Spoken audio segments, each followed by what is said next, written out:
Além disso, é importante nós lembrarmos que no Novo Testamento é enfatizado, de modo muito claro, tanto em Gálatas como em Colossenses, é enfatizado a unidade plural da igreja. O que eu quero dizer como unidade plural? Dentro da igreja nós temos pessoas de toda a classe social. Nós temos ricos, pobres, classe média, negros, brancos, pardos, índios, japoneses, homens, mulheres, nós temos tudo isso dentro da igreja. Se os irmãos olharem Gálatas capítulo 3, os irmãos verão essa ênfase que o Novo Testamento dá e a beleza da igreja. Deus colocou na igreja pessoas de condições diferentes, que no mundo talvez nunca conseguissem conviver pacificamente, mas dentro da igreja isso é possível por conta do evangelho. O que nós vemos aí fora, das pessoas brigando por condições sociais e tudo mais, é uma questão que dentro da igreja é solucionada, há um convívio pacífico entre os crentes por conta do evangelho.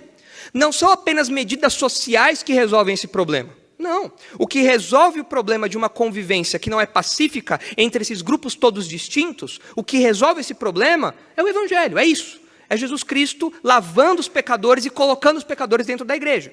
E se os irmãos olharem o capítulo 3 de Gálatas, os versículos 26 a 29, os irmãos verão o seguinte, Gálatas 3, 26 a 29, olha só.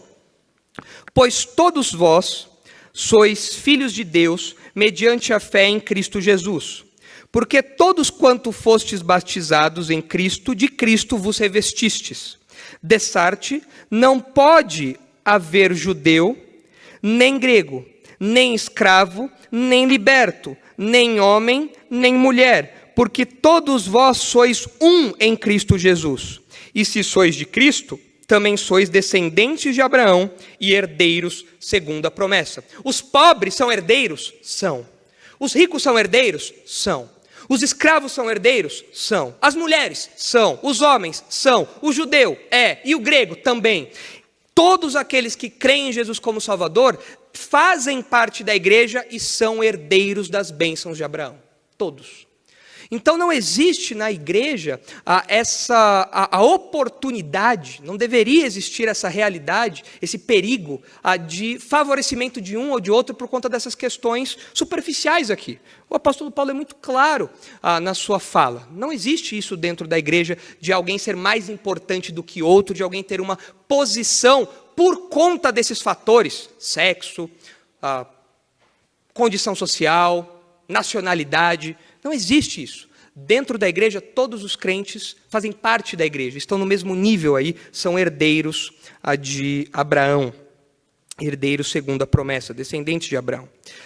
Isso nos ensina, meus irmãos, que o alerta que Tiago faz aqui, à luz desses outros textos que nós lemos, isso nos traz a verdade à tona de que, por conta do pecado, existe uma tendência no ser humano de criar mecanismos, de criar critérios arbitrários para favorecer algumas pessoas e excluir outras.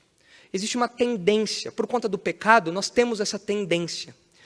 Não apenas preferências que nós temos. Cuidado, o texto aqui não está falando que você não pode ser mais amigo de um do que de outro e tudo mais. O que o texto fala é que você não pode ser mais amigo de um ou de outro, ou receber e tratar melhor um ou outro por conta dessas condições, essas condições superficiais, essas condições que não são condições legítimas, são condições arbitrárias, condições banais, condições fúteis à luz do Evangelho.